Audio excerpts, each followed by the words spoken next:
प्रिय मित्रों, स्वागत है आपका आपके अपने चैनल स्टडी विद प्रदीप पे। आज हम लोग बौद्ध धर्म के बारे में समझने का प्रयास करते हैं कि बौद्ध धर्म क्या होता है। बौद्ध धर्म के बारे में सारी जानकारी, बौद्ध धर्म, बौद्ध जी के जीवन से संबंधित, महात्मा बुद्ध के जीवन से संबंधित जानकारी, आने वाले लगातार प्रश्नों के बारे में जानकारी और इस तरह के उनकी जीवनी से संबंधित बड़ी जानकारियों के बारे में यहाँ पे चर्चा करने वाले हैं। यदि आप चैनल पे नए हैं तो चैनल को सब्सक्राइब कर लीजिए और अपने दोस्तों को भी शेयर कर दीजिए। जल्दी से चैनल को सब्सक्राइब करके नीचे दिए गए बेल आइकन को प्रेस कर देंगे, जिससे क्या होगा कि आपको नोटिफिकेशन आते रहेंगे। यह क्लास आपके SSC GD, police, UPSI, GIC lecturer, GS का जो पोर्शन है और आपका पीईटी एग्जाम सबके लिए बहुत महत्वपूर्ण है। यह इसमें बौद्ध धर्म के आने वाले सभी प्रश्न समाहित किए गए हैं। ना सिर्फ प्रश्न समाहित किए गए बल्कि महात्मा बुद्ध से संबंधित और भी बड़ी जानकारियां यहाँ पे समाहित की गई जो लास्ट तक आपको समझ में आ जाएंगी। ठीक है। ऊपर आपने थंबनेल में देखा होगा दो प्रश्न ऐसे पूछे गए जिसमें कि महात्मा बुद्ध के बाल को लेकर के है, और दूसरा जो यहाँ पे आप देखे हैं कि नीचे उनके पीछे जहाँ भी आप फोटो देखे होंगे उसके पीछे इमेज में तो आप देखे होंगे कि उसमें एक चक्र बना होता है। उस चक्र का क्या मतलब होता है उसके बारे में चर्चा करने वाले हैं, सब कुछ यहाँ पे बताएंगे।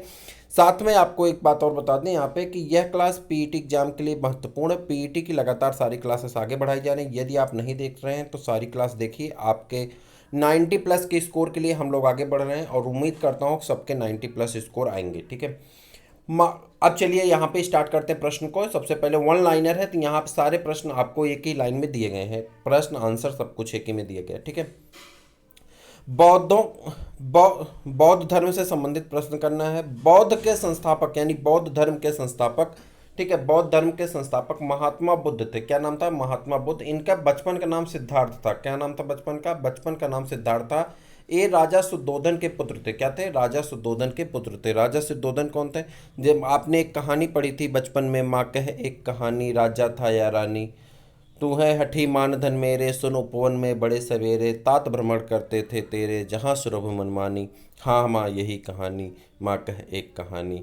आपने सुना, पढ़ा होगा, सुना होगा। अगर नहीं पढ़े सुने हो तो आप ज़रूर उसे डाउनलोड करें, पढ़ें। बहुत अच्छी वो है, पोएम है। मैं कह एक कहानी, राजा था एक या रानी, सुन उपवन में बड़े सवेरे, तात भ्रमण करते थे तेरे, जहाँ सुरभ मनमानी, जहाँ सुरभ मनमानी, हाँ माँ यही कहानी, हाँ माँ यही कहानी। तो उसमें एक वो बनाया गया, चित्र बनाया गया कि एक जो है पक्षी है जिसे बहेलिया मार देता है। जो बहेलिया मार देता है तो पक्षी नीचे गिर जाता है, और जब पक्षी नीचे गिर जाता है तो शुद्धोधन वहाँ पे होते हैं, तो वो जो है जाते हैं उस पक्षी को उठाते हैं। शुद्धोधन कौन है? सिद्धार्थ के पिता है। सिद्धार्थ कौन है? जो बाद में महात्मा बुद्ध बन जाते हैं, लेकिन बचपन का नाम क्या है? सिद्धार्थ। तो उनके वो जाकर के उस बहेलिया मतलब उस पक्षी को उठाते हैं और उसे बचाते हैं। बचाने के लिए उस पर मरहम मतलब धूल वगैरह लगाते हैं, फिर उसको पानी पिलाते हैं। तो आता है बहेलिया, कहता है कि इसको मैंने शिकार किया थी, मेरी पक्षी है। तो वो कहते हैं नहीं ये मेरी पक्षी। तो फिर वो बात जाती है राजा के पास। जब राजा के पास जाती है तो राजा कहते हैं कि मतलब मारने वाले से ज़्यादा महत्वपूर्ण कौन होता है? बचाने वाला। इसलिए पक्षी किसको दी जाती है? सिद्धोधन को दी जाती है। तो एक कहानी है, वहाँ पे एक चित्र खींचा गया है, छोटे से बच्चे को एक पोयम के माध्यम से समझाया गया है। हम लोगों का मुद्दा ये है कि बस हमको नाम याद करना है। शुद्धोधन कौन? इनके पिता का नाम है। और सिद्धार्थ क्या है? बचपन का नाम है। जो महात्मा बुद्ध हैं, बाद में जब वो चल के संन्यास जीवन लेते हैं तो महात्मा बुद्ध बन जाते हैं। इसलिए हम आपसे कहते हैं कि अगर आप अपने आप को शुद्ध रखेंगे तो आप बुद्ध बन जाएंगे। हमने प्रकृति ने बुद्ध दिया लेकिन हम बुद्धू हो गए। प्रकृति ने हमें क्या दिया? बुद्ध दिया, और हम क्या हो गए? बुद्धू हो गए। हमने चीन को बुद्ध दिया और चीन क्या हो गया? हमें युद्ध देता है दिन। तो हमें बुद्धू नहीं बनना है, हमें बुद्ध बनना है। ठीक है। बुद्धू बन करके हम कुछ नहीं कर पाएंगे जीवन में अपने। अगर आप कुछ करना चाहते हैं तो आपके इच्छु जो है, यहाँ पर भी हम बताएंगे, सम्यक दृष्टि, सम्यक, ठीक है, नीचे हैं कई चीज़ें, तो वहाँ पे आप देखेंगे कि आपको पता चलेगा कि इससे हमारे जीवन में कितना बड़ा उद्धार होगा। ठीक है। मैं ठीक है, आप सनातन धर्मी होंगे, हो सकता है मुस्लिम होंगे, जो है मुस्लिम धर्म का पालन करते होंगे, हम भी सनातन धर्मी हैं, लेकिन उसके बावजूद बौद्ध धर्म में और जैन धर्म में बहुत सारी ऐसी चीज़ें हैं जो सीखने लायक है, जानने लायक है, जो नैतिक जीवन से लेकर के हमारे सांसारिक जीवन में भी बहुत लागू होती हैं और हमें बहुत लाभ देती हैं। ठीक है। तो सीखने वाली चीज़ें हैं, सीख लेते हैं। चलिए देखते हैं अब सिर्फ क्वेश्चन आंसर। तो बौद्ध धर्म के संस्थापक कौन है? महात्मा गौतम बुद्ध हैं। कौन है? महात्मा गौतम बुद्ध। उसके बाद इन्हें एशिया का ज्योतपुंज कहा जाता है। क्या कहा जाता है? एशिया का ज्योतपुंज। इसीलिए वो ज्योतपुंज पीछे लगा हुआ है जो ज्ञान को प्रसारित करता है। मूर्ति के पीछे एक देखे होंगे चित्र लगा होता है, जो ज्ञान को लगातार प्रसारित कर रहा है। क्या कर रहा है? ज्ञान को प्रकाशित कर रहा है, लगातार प्रकाशित कर रहा है, जिससे ज्ञान फैल रहा है। ठीक है। गौतम बुद्ध का जन्म 563 ईसा पूर्व में कपिल वस्तु के लुम्बिनी नामक स्थान पर हुआ था। कहाँ पे हुआ था? कपिल वस्तु के लुम्बिनी नामक स्थान पर इनका जन्म हुआ था 563 ईस्वी पूर्व में। कहाँ पे? लुम्बिनी में इनका जन्म हुआ था। ठीक है। इनके पिता का नाम शुद्धोधन था। इनके पिता का नाम क्या था? शुद्धोधन था, जो सांक्यगढ़ के मुखिया थे और बाद में क्या हो गए थे? प्रधान हो गए थे। किसके? सांक्यगढ़ के, जो उसका गण था वहाँ के। तो एक कुल था, उस कुल शाक्यगढ़ था, उसके क्या थे? मुखिया थे, यानी प्रधान थे। ठीक, या राजा कह सकते हैं। इनकी माता का नाम माया देवी था। इनकी माता का नाम, जिससे पैदा हुए थे उनकी माता का नाम क्या था? माया देवी। जहाँ से जन्म लिए थे उनके माता का नाम क्या था? माया देवी। लेकिन इनका लालन पालन जो था उनकी दूसरी माता सौतेली माँ की थी, जिसका नाम क्या था? प्रजापति गौतमी। तो अक्सर पूछ लेता है कि महात्मा बुद्ध या गौतम बुद्ध के लालन पालन करने वाली माता का नाम क्या था। ठीक है। या ऐसे पूछ लेगा कि उनकी सौतेली माँ का नाम क्या था, तो आप कहेंगे प्रजापति गौतमी। ठीक है। या ये पूछ लेगा कि माँ बुद्ध या सिद्धार्थ की माता का क्या नाम है, तो आप कहेंगे माया देवी। अगर माता का नाम तो माया देवी, अगर लालन पालन करने वाली माता का नाम तो प्रजापति गौतमी। ठीक है। इनके बचपन का नाम सिद्धार्थ था। इनके बचपन का नाम क्या था? सिद्धार्थ था, जैसा मैंने स्टार्टिंग में ही आपसे बताया। गौतम बुद्ध का विवाह 16 वर्ष की अवस्था में यशोधरा के साथ हुआ था। किसके साथ? यशोधरा के साथ इनकी शादी हो जाती है और इनको एक पुत्र की प्राप्ति होती है, जिसका नाम क्या है? राहुल। एक पुत्र की प्राप्ति होती है, पुत्र रत्न की, जिसका नाम क्या है? राहुल है। ठीक है। सिद्धार्थ जब कपिल वस्तु की सैर पर निकले तो उन्होंने निम्न 4 दृश्यों को देखा। अब कहानी में आपने सुना होगा कि हुआ क्या, कि जब सिद्धोधन ने, राजा थे तो राजा मतलब मुखिया थे तो राजा ही थे, तो उन्होंने जो ज्योतिषी थे उन ज्योतिषी को दिखाया, तो ज्योतिषी ने कहा कि आपका बच्चा तो बहुत तेजकारी है। तो कहें इसका क्या मतलब होता? कहें आपका बच्चा तो भविष्य में बुद्ध बनेगा, लोगों को ज्ञान देगा और ये भविष्य में सन्यासी होगा, बहुत बड़ा सन्यासी होगा, जिससे आजीवन अमर रहेगा। अब ये बात सुन करके सिद्धोधन को माया व्याप हुई। जब माया व्याप्त हुई कि हमारा बच्चा तो चला जाएगा, हमें छोड़ देगा, तो उन्होंने क्या काम किया कि सिद्धोधन को ऐसी जगह पर रखा कि ये भौतिकता में लीन हो जाए। जो भौतिकता है उस भौतिकता में, जीवन में लीन हो जाए। राजा थे ही, नृत्य गान और सब नवजुवक उनके आसपास। ठीक है। उम्र कम उम्र में 16 वर्ष में शादी भी हो गई। ठीक है। लड़कियां, ये सब चीज़ें, तो भोग विलास की सारी चीज़ें, सारी वस्तु इनको दे दी गई, जिससे इनका ध्यान आध्यात्म की तरफ ना जा पाए। ठीक। लेकिन कहा जाता है ना कि जो आपका रास्ता होगा वो अपने आप आपके रास्ते बनते चले जाते हैं, आप चाह के भी नहीं भटक सकते हैं, वो रास्ता आपको उधर खींच ले जाएगा। ठीक है। जैसे अब मान लीजिए आपको लेखपाल बनना है। ठीक है। तो आप पीईटी एग्जाम अपने आप पढ़ेंगे, आप चैनल ढूंढ लिए होंगे, पढ़ेंगे, याद करेंगे, आप अपने आप पीईटी पास करेंगे, पीईटी पास करके लेखपाल बन जाएंगे। आपको बीडीओ बनना होगा, लोअर पीसीएस में जाना होगा, हो जाएंगे। अब पता चला कि आप पीछे जो है आपके 4 साल, 5 साल, 2 साल, 3 साल, मान लेते हैं कि आप 3 साल से तैयारी कर रहे हैं, 2 साल से कर रहे हैं, हो सकता है कोई फर्स्ट अटेम्प्ट कर रहा है। तो जो फर्स्ट अटेम्प्ट कर रहा हो सकता है उसका ही सिलेक्शन पहले हो जाए, तो उसका भविष्य हो, उसको ले जाने वाला हो। तो कठिन रास्ता, कठिन होता है, लेकिन आप अपने लक्ष्य को प्राप्त एक दिन जरूर करते हैं। ठीक है। एक दिन में सफलता नहीं मिलती, लेकिन एक दिन जरूर मिलती। ये सबसे बड़ी चीज़ है कि अगर आप प्रत्येक दिन अपना परिश्रम करते रहेंगे, अपने काम को करते रहेंगे, तो एक दिन सफलता आपको पक्का मिलेगी। ये 100% कहीं नोट कर रख लीजिए। लेकिन अगर आप सोचते हैं कि एक दिन में मिल जाए, आज ही पढ़ लें, आज सफलता मिल जाए, तो नहीं हो पाएगा। आज पढ़ के आज सफलता नहीं पाएंगे, बल्कि आप प्रत्येक दिन काम करेंगे, नियमित ढंग से काम करेंगे, तो आपको एक दिन सफलता अवश्य मिलेगी। ये मैं गारंटी लेके कह सकता हूँ। ठीक है। तो सिद्धार्थ क्या हुआ कि इनको सुद्धोधन ने वो सारी सुख सुविधाएं दी, जिससे ये भौतिकता में लीन हो जाए। लेकिन चूंकि इनका लक्ष्य तो कुछ और है, तो धीरे धीरे अंदर से चीज़ें आती गई। तो ये एक दिन सैर पे निकले। सैर करने के लिए मतलब जब क्षेत्र में निकलते हैं घूमने टहलने के लिए, क्षेत्र में घूमने निकलने,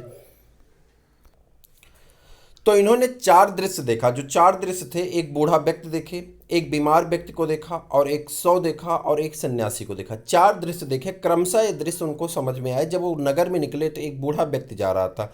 तो आपने सुना होगा कि कैसे था, यशोधरा हो जाएगी इस तरह से कैसे नहीं है। वो हिंदी में एक है, मुझको याद नहीं आ रहा है, तो उसमें वो पूछते हैं जो उनके सारथी होते हैं जिसके साथ वो गए होते हैं, तो उनसे पूछते हैं कि क्या एक दिन ये यशोधरा जो इतनी सुंदर है और इतनी रूपवती है, क्या एक दिन वो भी बुढ़ी हो जाएगी।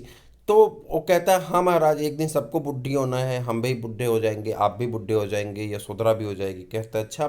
फिर जाते हैं आगे, देखते हैं तो एक बीमार व्यक्ति लेटा हुआ था। तो पूछते हैं ये क्या हुआ, तो कहते हैं इनको कोई व्याधि पकड़ ली है, ठीक है, वो उस व्याधि से ये बीमार है। कहते हैं इनका इलाज चल रहा है महाराज, और एक दिन अगर ये ठीक हो जाएंगे वरना इनकी मृत्यु हो जाएगी। तो उन्होंने पूछा कि मृत्यु क्या होता है, तो कहें मृत्यु होता है कि जब हम अपने प्राण को त्याग देते हैं और फिर हमारा जीवन नश्वर हो जाता है, हमारी शरीर नहीं बचती। चूंकि उसके पास जो ज्ञान था उसने अपना बता दिया। तो ये जब आगे गए तो एक कोई 100 लेके जा रहा था। जब 100 लेके जा रहा था तो इन्होंने पूछा कि ये क्या हो रहा है, ये कहाँ पे लोग जा रहे हैं सजा करके ले जाए। चूंकि उस समय जो पूरे देश में कौन सी सभ्यता चलती थी, आर्य सभ्यता चलती थी। आर्य सभ्यता कैसी है, आर्य सभ्यता सनातन धर्मी सभ्यता है, ठीक है, सनातन धर्म के हिसाब से जैसा सारा काम आज सनातन धर्म वाले करते हैं, हिंदू धर्म करता है, वैसे आर्य सभ्यता के लोग करते थे। आर्य सभ्यता विद्यमान थी सब जगह। तो आर्य सभ्यता के हिसाब से 100 को सजा के ले जाया जा रहा था। तो उन्होंने पूछा कि ये क्या हो रहा है, कहीं 100 है, कहीं 100 क्या होता है, कहीं 100 ऐसा है कि जब व्यक्ति मर जाता है तो उसका दाह कर्म किया जाता है, उसे जला दिया जाता है, जिससे जिस तत्व से मिल के बना होता है उस तत्व में वो विलीन हो जाता है। कहीं ऐसा क्या है, कहें हाँ, जैसे छित जल पावक गगन समीरा, 5 तत्व से मिलकर के, छित जल पावक गगन समीरा, इन 5 तत्वों से मिलकर के शरीर का निर्माण होता है। और फिर जब ये शरीर प्राण निकल जाते हैं तो इन्हें जला करके उन पांचों तत्वों में मिला दिया जाता है। फिर आगे जाते हैं तो एक सन्यासी देखते हैं। वो सन्यासी, देखिए जब आपको कहीं जाना होता है, कहीं आपका लक्ष्य दूसरा है, कहीं आपको, तो ऑटोमेटिक आपके रास्ते बनते जाते। मैंने शुरुआत में बताया ना कि आपके रास्ते बन जाएंगे, आप ना चाहते हुए भी वही काम करेंगे जो आप करना चाहते हैं। जैसे आपको सफल नहीं होना है, आपको असफल होना है, तो आपको ये वीडियो पसंद नहीं आया होगा, आप बंद करके बैठ गए होंगे। ऐसा नहीं है कि आप मेरा वीडियो देखेंगे तभी सफल होंगे। आप पढ़ाई की वीडियो बंद करके तुरंत दूसरा कहीं कॉमेडी चलाना शुरू कर देंगे, कहीं पिक्चर चलाना शुरू कर देंगे, कहीं व्हाट्सएप स्टेटस देखने लगे होंगे, कहीं डांस का वीडियो देखने लगे होंगे। इसका मतलब क्या है कि इसका मतलब सीधा सा है। मैं आपको गारंटी से कह सकता हूँ कि 30 लोग अगर देखने आए थे, 300 लोग अगर देखने आए थे, तो इसमें से 20 लोग ऑलरेडी चले गए कि ये तो कहानी बता रहे हैं, बुद्ध की कहानी तो हमने सुना है, ठीक। अब 20 से 25 लोग, 50 लोग चले गए। अभी 50 लोग क्या है कि अल्टीमेट उनको बौद्ध धर्म से मतलब नहीं, चूंकि उनको पता है बौद्ध धर्म से 2 प्रश्न आने वाले हैं पीईटी के एग्जाम में, एसएससी जीडी के एग्जाम में 2 से 3 प्रश्न की इसकी इंपॉर्टेंस होती है। लेकिन वो छोड़ चले गए। बीएड टेट सब जगह आता है यहाँ से प्रश्न, लेकिन वो छोड़ चले गए। क्यों चले गए? 25 30 40 लोग ऐसे हैं जो छोड़ चले गए। वो ऐसा क्यों छोड़ गए हैं? क्योंकि वो जाकर के आप वीडियो देख रहे हैं, कौन सा शायरी वाला, कोटेशन वाला, वो क्या है, दिल टूटने वाला, दिल जुड़ने वाला। तो अलग अलग शायरी देखेंगे, फिर उसका स्टेटस लगाएंगे, फिर उसके बाद अपने दोस्तों को फ़ोन कर बताएंगे स्टेटस देखो मैं बहुत बढ़िया स्टेटस लगाया हूँ। मतलब क्या फ़ायदा यार, किसको इम्प्रेस करना चाहते हो, मैं ये नहीं समझ पा रहा हूँ। मतलब जो तुम्हें नैतिक काम है, जो तुम्हारा जरूरी काम, उसे ना करके आप तुम गलत काम कर रहे हो। इसका मतलब तुम अपनी असफलता के एक कदम आगे की तरफ बढ़ रहे हो। एक सफल व्यक्ति और एक असफल व्यक्ति में एक छोटा सा अंतर है। सफल व्यक्ति और असफल व्यक्ति में एक छोटा सा अंतर है। मैं आपको बताऊंगा, शब्द मैं एक भी एक्स्ट्रा नहीं लिखूंगा, पूरे शब्द वही होंगे, लेकिन आप देखिएगा। सफल व्यक्ति कहता है कि आज काम कर लूँ, कल आराम करूंगा, ठीक है। 1 मिनट में यहाँ से थोड़ा सा इसको वो करूंगा ताकि हम आसानी से लिख सकें। फिर से देखते हैं। सफल व्यक्ति कहता है क्या, आज काम कर लूँ, आज काम कर लूँ, कल आराम करूंगा, कल आराम करूंगा, ठीक, आराम करूंगा।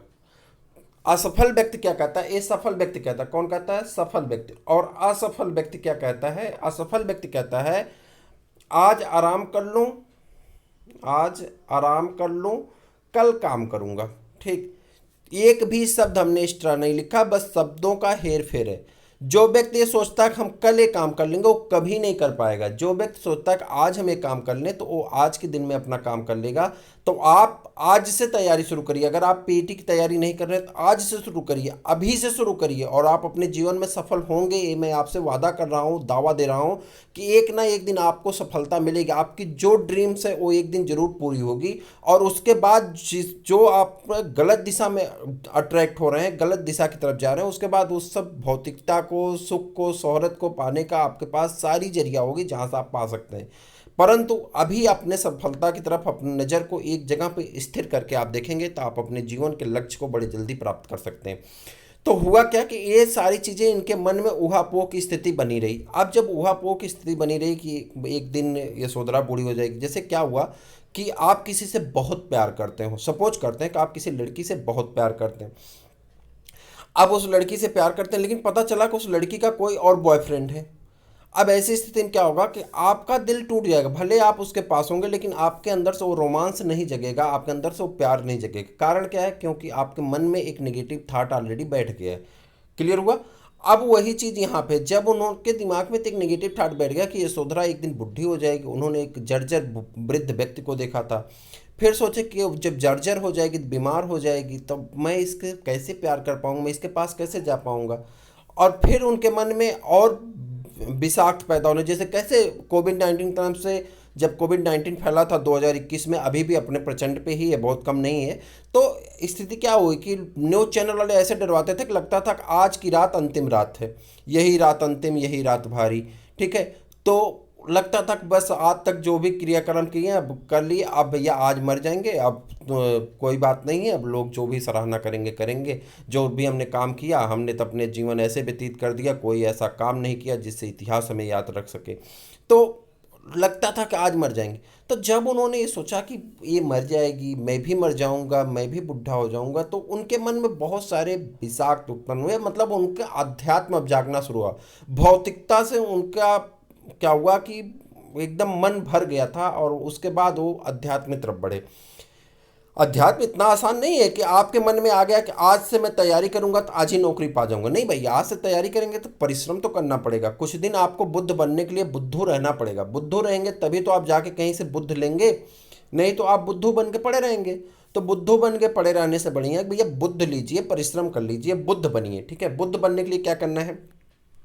सांसारिक जीवन से व्यथित होकर सिद्धार्थ ने 29 वर्ष की अवस्था में गृह त्याग कर दिया। जब इनके मन में ये सब चीज़ें आई तो इनके मन में मतलब दुखी रहने लगा, उदास रहने लगे, और इन्होंने गृह त्यागना उचित समझा, घर त्याग दिए। और क्या हुए, जैसे बौद्ध धर्म में, जिसे बौद्ध धर्म में क्या कहा जाता है, महाभिनिष्क्रमण कहा जाता है, क्या कहते हैं, सॉरी, महाभिनिष्क्रमण कहते हैं। ये प्रश्न आपसे पूछा जाता है, एक सेकेंड, क्या कहते हैं, तो ये प्रश्न पूछा जाता है अक्सर कि जब गृह त्याग किए, तो गृह त्याग को बौद्ध धर्म में महात्मा बुद्ध ने जब गृह त्याग किया, या सिद्धार्थ ने जब गृह त्याग किया, तो बौद्ध धर्म में इसे किस नाम से जाना जाता है? तो आप कहेंगे महाभिनिष्क्रमण नाम से जाना जाता है। ठीक है?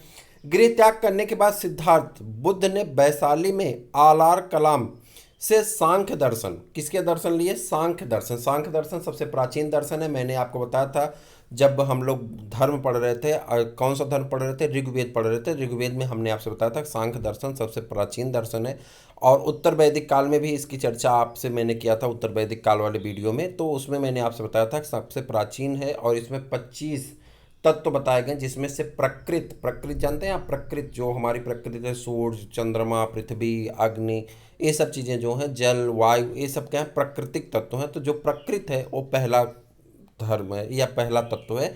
25 तत्व सांख्य दर्शन में। तो इन्होंने सांख्य दर्शन की शिक्षा किससे ली थी? अलार कलाम नामक एक इनके गुरु जी थे, वहाँ से जाकर के इन्होंने शिक्षा ग्रहण की, जो कि इनके प्रथम गुरु बने। अलार कलाम क्या बने? इनके प्रथम गुरु बने। ठीक? अलार कलाम, ये देखिए थोड़ा सा यहाँ पे गलत हो गया। अलार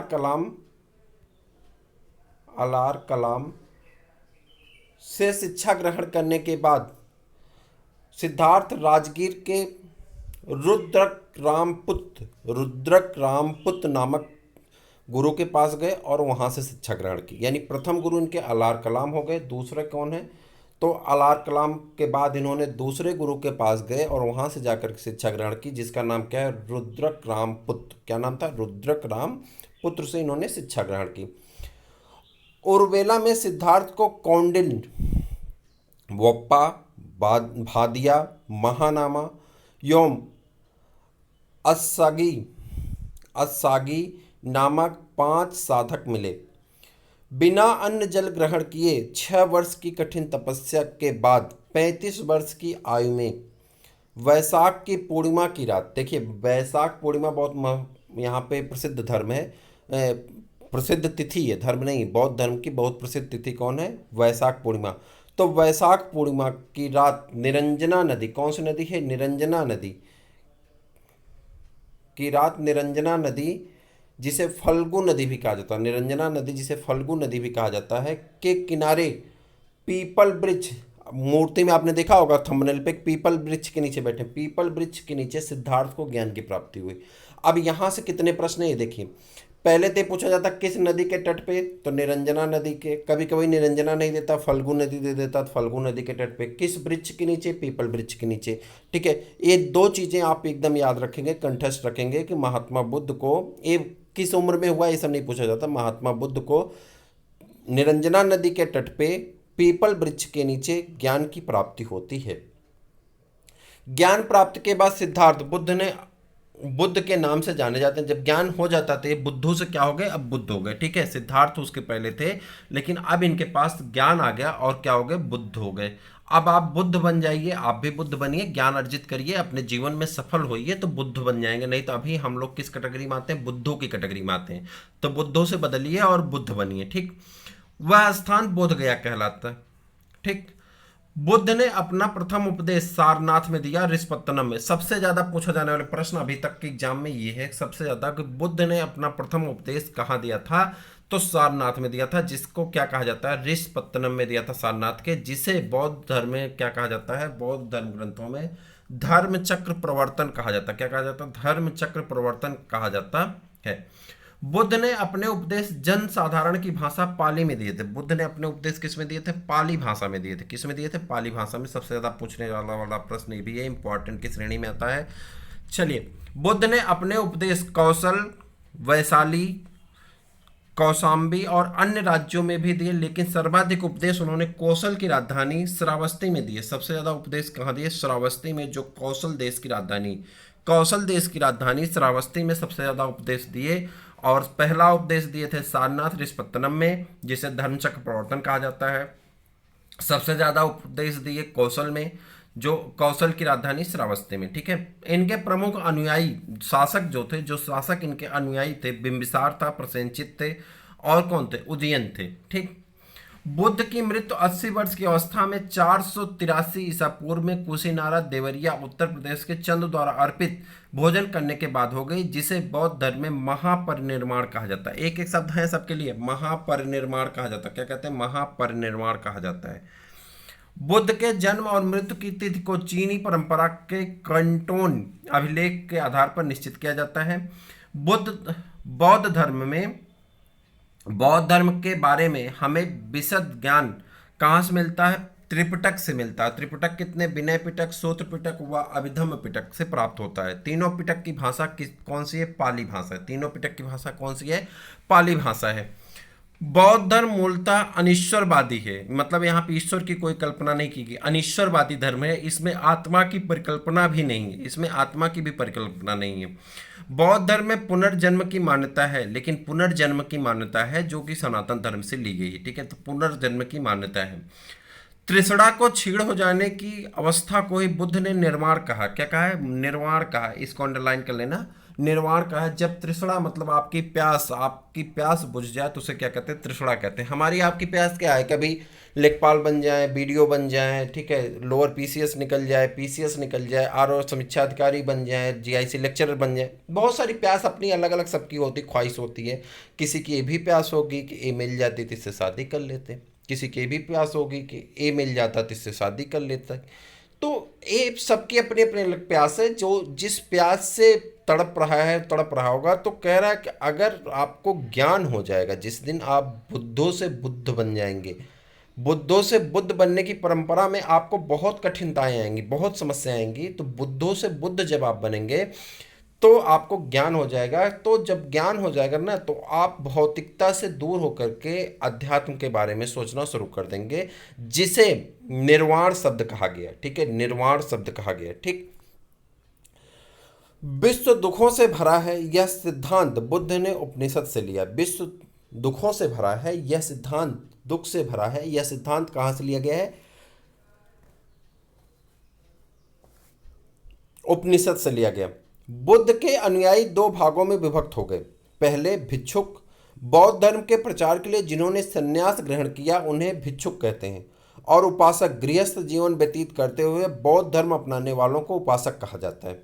बौद्ध संघ में शामिल होने की न्यूनतम आयु 15 वर्ष थी। कितनी आयु थी? 15 वर्ष आयु थी। बौद्ध धर्म में प्रविष्ट होने को उपसंपदा कहा जाता है। कह रहा है कि न्यूनतम आयु कितनी है जब आप बौद्ध धर्म शामिल में होता चाहते थे? 15 वर्ष थी। और अगर आप बौद्ध धर्म में शामिल होते हैं तो उस परंपरा को या उस कार्य को क्या कहा जाता था? उपसंपदा कहा जाता था। क्या कहते थे? उपसंपदा कहते थे। बौद्ध धर्म में त्रिरत्न बुद्ध धम्म और संघ। बौद्ध धर्म प्रथम बौद्ध संगीत 483 ईस्वी पूर्व में राजगृह नामक स्थान पर हुई थी। ये प्रश्न बहुत ज़्यादा इंपॉर्टेंट की श्रेणी में आता है, ठीक है, मोस्ट इंपॉर्टेंट पे है। तो ये आप करेंगे कि प्रथम बौद्ध संगीत 483 ईस्वी पूर्व में राजगृह नामक स्थान पर हुई थी, जिसके अध्यक्ष महाकश्यप थे। और बौद्ध संगीत अजात शत्रु के शासनकाल में हुई थी। अभी मैं इसकी ट्रिक आपको बताऊंगा चारों बौद्ध संगीत की, जो आपको एक ही बार में याद हो जाएगी। द्वितीय बौद्ध संगीत जो आपकी हुई थी वो 383 ईस्वी पूर्व में वैशाली नामक स्थान पर हुई थी, जिसके अध्यक्ष सबाकामी थे। यह बौद्ध संगीत कालाशोक के शासनकाल में हुई थी।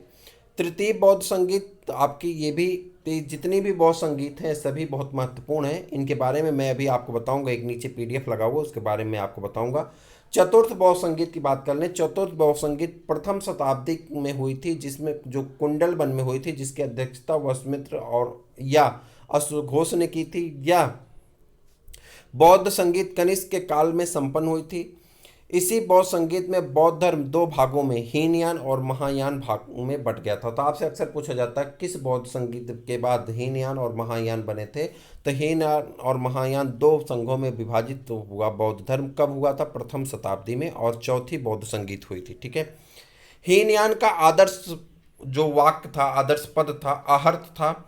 आहर्त पद को प्राप्त करना है। जो व्यक्ति अपनी साधना से निर्वाण की प्राप्त करते हैं उन्हें ही आहर्त कहा जाता है। कह रहा है कि अगर कोई अपने जीवन को निर्माण को प्राप्ति करना चाहता है, यानी अपने जीवन का परम लक्ष्य पाना चाहता है, तो उसे हम लोग क्या कहते हैं? त्रिषणा को नष्ट करना चाहता है तो उसे हम लोग क्या कहते हैं? आहत कहते थे, खुद के जीवन के लिए। और दूसरा था बौद्ध धर्म में महायान संप्रदाय का आदर्श वाक्य जो था बोधिसत्व था। बोधिसत्व दूसरे के कल्याण की प्राथमिकता देते हुए अपने निर्माण को विलंब करता था। मतलब अपना भी कल्याण करिए और दूसरे का भी कल्याण करिए। जो काम मैं कर रहा हूँ, मैं महायान में आ जाऊँगा। आप किस में हैं? हीनयान में। हीनयान में आप कैसे हैं? हीनयान में आपको अपने लाभ से मतलब, ठीक, आपको पीडीएफ मिल गया, क्लास मिल गई, आप पढ़ रहे हैं, मैं उम्मीद करूँगा कि आप पढ़ेंगे, आपको लाभ मिलेगा, ठीक। अब मैं महायान में कैसे होगा? मेरा काम क्या है कि मैं खुद पढ़ूंगा फिर आपको पढ़ाऊंगा। अब मान लो कि मैं भी पेपर दूंगा, अगर मैं पेपर दूंगा, अब आपको पढ़ाते पढ़ाते धीरे धीरे मुझे भी अगर याद हो जाएगा, तो जब मुझे याद हो जाएगा तो मेरे नंबर अच्छे आएंगे, ठीक। तो हो सकता है, लेकिन ये जरूरी नहीं है कि जो यहाँ पे देखिए हीनयान परंपरा का है, हीनयान परंपरा का वो जल्दी पा जाएगा, क्योंकि उसको ये चिंता नहीं है कि टॉपिक भी ढूंढ के लानी है, इसे पढ़ानी है, इसे बताना है। उसको क्या है कि हाँ यहाँ से मिल गया, हमसे मिल गया तो अच्छी बात है, दूसरे चैनल से मिल गया, तीसरे चैनल से मिल गया, तो इकट्ठा कर करके अपना काम कर लेगा। तो वो कैसा हो गया? वो किस में चला गया? जल्दी बता दीजिए।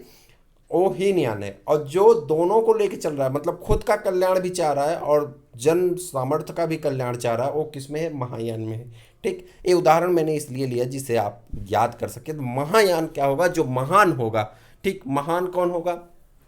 जो सबके लिए काम करेगा।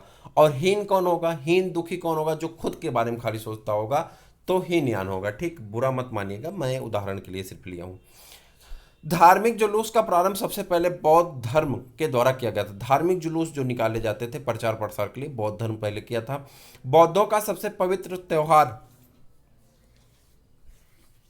वैशाख पूर्णिमा है, जिसे बुद्ध निर्माण के नाम से, बुद्ध पूर्णिमा के नाम से भी जाना जाता है। इसका महत्व इसलिए है कि बुद्ध पूर्णिमा के ही दिन बुद्ध को जन्म, ज्ञान की प्राप्ति और महापरिनिर्वाण तीनों हुआ था। जन्म भी हुआ था, ज्ञान की प्राप्ति हुई थी और महापरिनिर्वाण भी हुआ था।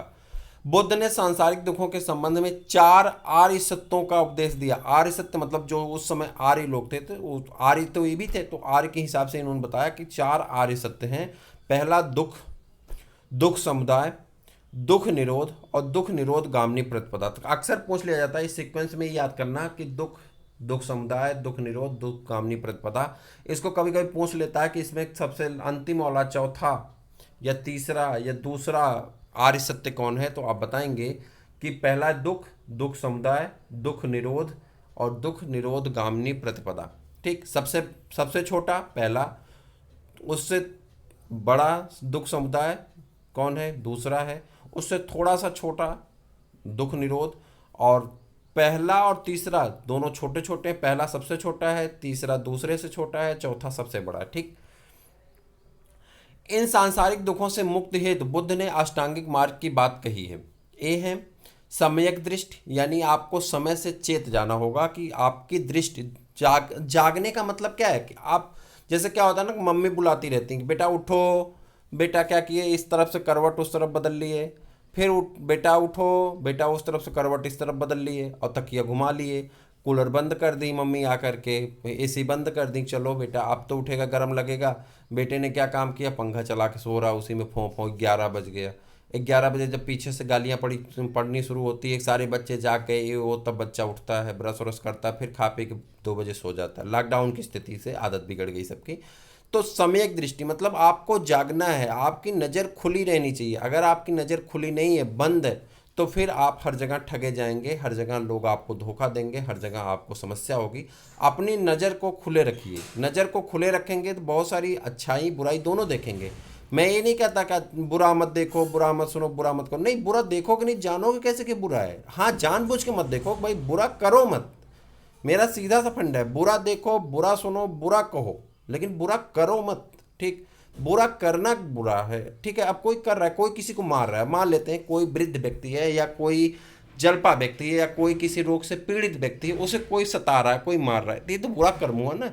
तो अब आप क्या करेंगे, आंख बंद कर लेंगे, बुरा मत देखो? नहीं भाई, बुरा देखो, उसको बताओ भाई गलत है, तुम गलत कर रहे हो। वृद्ध को अक्सर लोग देखो ना कि थोड़े से संपन्न हो जा रहे हैं तो वृद्धाश्रम में भेजते हैं, तो उसे बताओ कि गलत है, तुम्हारे माता पिता सेवा करो। सम्यक दृष्टि, आपकी दृष्टि खुली रहनी चाहिए। ठीक।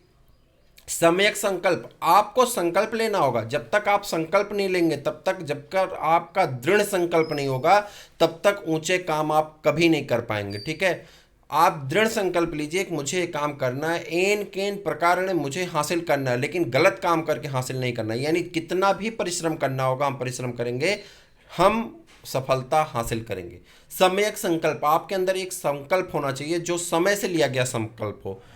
सम्यक वाणी, आपकी वाणी सम्यक होनी चाहिए, मतलब आपकी वाणी का कुछ न कुछ महत्व होना चाहिए। ये नहीं जो भी मन में आए गड़बड़ बड़बड़ बोले जा रहे हैं कोई, तो उसका मतलब नहीं। नहीं, सम्यक वाणी होनी चाहिए। सम्यक कर्मांत, आपके कर्म सम्यक होने चाहिए, यानी कर्म सार्थक दिशा में होने चाहिए। सार्थक वाणी, सम्यक का मतलब सार्थक है, सार्थक दृष्टि होनी चाहिए, सार्थक संकल्प होना चाहिए, सार्थक वाणी होनी चाहिए। ठीक। सार्थक को समझ पा रहे हैं ना? सार्थक वाणी, सार्थक कर्म होना चाहिए। अब ये नहीं कि दिन रात जो है बैल, तेली का बैल सुने ना, तेली की बैल कहावत सुने ना, हिंदी में आएगा, आपसे मुहावरा पूछा जाता, तेली का बैल। तेली का बैल क्या काम करता है, वो उसको कोल्हू होता था जिसमें तेल पेरा जाता, तब तो सब इंजन से हो गया, तो उसमें गोल गोल घूमता था बेचारा, तो उसे तेली का बैल कहा जाता था। तेली का बैल क्या होता था, कोई बेचारा तेल पेरने के लिए जो काम करते थे उसे तेली कहा जाता था, तो उसी के चारों तरफ घूमता रहता था। तो ऐसा नहीं एक पता चला पूरी जिंदगी चारों तरफ घूमते रह जाओ, कुछ मिले ही ना। तो आपका सार्थक कर्म होना चाहिए, जिस कर्म से आपको सफलता मिले, आप अपने कर्म से लाभ कमा सकें, दूसरे को लाभ दे सकें, जन समुदाय को लाभ दे सकें। हीनयान ना बने, महायान बने। आप महायान में रहिए, लोगों को ज्ञान दीजिए, लोगों को आगे बढ़ाइए, लोगों का विकास करिए, जिससे आपका विकास स्वतः होगा। जिस जो आप नहीं चाहते वो भी आपका विकास हो जाएगा। सम्यक आजीव, और आपका अपना जीवन होना चाहिए। सम्यक व्यायाम, समय से व्यायाम करना चाहिए। ये नहीं कि 8 बजे तक सोते रहो, टाइम से उठो, टाइम से खाओ, टाइम से पियो, टाइम से व्यायाम करो। ठीक। सम्यक स्मृति और सार्थक स्मृति होनी चाहिए। सार्थक चीज़ों को याद रखो। ऐसा नहीं जो मन में आया आम घास याद कर रहे हैं, फालतू बात याद करके बैठे हैं कि फला व्यक्ति ने फला समय में फला को ये कहा था, फला व्यक्ति ने फला समय में हमको ये कहा था। अबे क्या फ़ायदा, उसने कहा था, बात खत्म हो गई। वो तो निश्चिंत है, तुम डूबे मरे रहो, मरो जाओ, क्या फ़ायदा। तो तुम कम से कम अपने बारे में सोचो ना भाई, कि छोड़ो जाने तो, उसने कह दिया, हमने भी कुछ कहा होगा, उसने कह दिया, तो वो बात वहीं पे ख़त्म हो गई। लेकिन तुम उसे ढोए जा रहे हो, ढोए जा रहे हो, ढोए जा रहे हो, ढो भैया, तब कौन क्या कर सकता है। सम्यक स्मृति, आपकी स्मृति क्या होनी चाहिए, सार्थक होनी चाहिए। जो चीज़ें आप याद करें वो चीज़ें आपके काम आए। ठीक। सम्यक समाधि, और वक्त से मर जाइए जिससे आपकी समाधि अच्छी बन सके। ठीक। बुद्ध के अनुसार अष्टांगिक मार्गों के पालन करने के उपरांत मनुष्य को भव तृष्णा नष्ट हो जाती है और इसे निर्वाण प्राप्त हो जाता है। निर्वाण बौद्ध धर्म का परम लक्ष्य है, जिसका अर्थ है दीपक का बुझ जाना।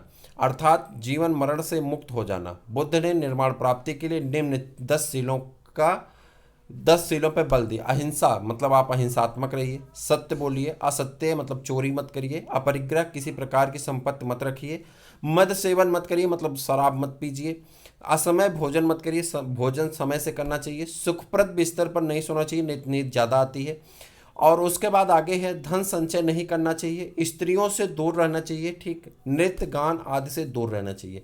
गृहस्थ के लिए 5 तथा भिक्षुकों के लिए 10 सीलों का पालन करना जरूरी है। अगर गृहस्थ हैं तो आप 5 काम करेंगे ऊपर से, अहिंसा, सत्य, असत्य, अपरिग्रह, मद सेवन, ये 5 काम आपके किसके हैं? अगर आप गृहस्थ जीवन में हैं और बौद्ध धर्म का पालन करते हैं तो ये 5 काम करना है। अगर आप भिक्षुक हैं तो आपको 10 का पालन करना है, यानी आपको नाच गाना नहीं देखना। आज हमारे जितने बाबा लोग हैं सबसे ज़्यादा मल्टीमीडिया तो वही लोग चलाते हैं, बाबा लोग। उनका जो ऐसा एडवर्टाइजिंग होती देख देख के दिल प्रसन्न हो जाता है, वो मंडप लग रहे हैं, वो कैमरा, वो मल्टीमीडिया, वाह क्या बात है। गाना तो खुद ही गाते हैं। और उसके बाद यहाँ पे स्त्रियों से दूर रहना, स्त्रियों से दूर रहने की बात है कि ये राधे माँ कहते हैं कि हमें गोद में उठा के चलिए, और कितने तो स्त्रियों के पास ही बैठते हैं, बगल में दो दो स्त्रियाँ बैठा लेते हैं, ठीक, कहते हैं हमारी बेटी, सुने होंगे आप। गृहस्थों के लिए 5 तथा भिक्षुओं के लिए 10 सीलों का पालन करना जरूरी है। बुद्ध ने मध्यम मार्ग, मध्यमा प्रतिपदा का उपदेश दिया था। अनिश्वरवाद के संबंध में बौद्ध धर्म और जैन धर्म में एकता। अक्सर पूछा जाता प्रश्न कि वो कौन सी ऐसी चीज है, समानता है जिसके कारण बौद्ध धर्म और जैन धर्म दोनों समान है। तो बौद्ध धर्म जैन धर्म किसके लिए समान है? अनिश्वरवाद वाले मुद्दे पे समान है। जातक कथाएं प्रदर्शित करती हैं कि बोधिसत्व के अवतार मनुष्य के रूप में तथा पशुओं के रूप में हो सकते हैं। आगे बढ़ जाएं तो सर्वाधिक मूर्तियां जो थी बुद्ध की, वो किस में बनी थी? गांधार शैली में बनी थी। लेकिन जो प्रथम मूर्ति है वो किस में बनी? मथुरा शैली में निर्मित हुई है। किस में? मथुरा शैली के अंतर्गत निर्मित की गई। तिब्बत, भूटान और पड़ोसी देश, मैंने चीन को बुद्ध दिया और चीन ने हमें क्या देता है? युद्ध देता है। तो तिब्बत, भूटान और पड़ोसी देशों में बुद्ध के प्रचार के लिए पद्म संभव ने किया था। इनका संबंध बौद्ध धर्म के ब्रजयान शाखा से है। इनकी 123 फीट ऊंची मूर्ति हिमाचल प्रदेश के रेहाल झील में स्थित है। भारत में उपासना की जाने वाली प्रथम मूर्ति संभव बुद्ध की है। कह रहा है भारत में अगर किसी की उपासना की जाती है, प्रथम मूर्ति जो उपासना करने के लिए मूर्ति बनाएगी वो किसकी थी? बुद्ध की थी। संभवता है, बहुत 100% नहीं कह सकते लेकिन संभवता है, ठीक है।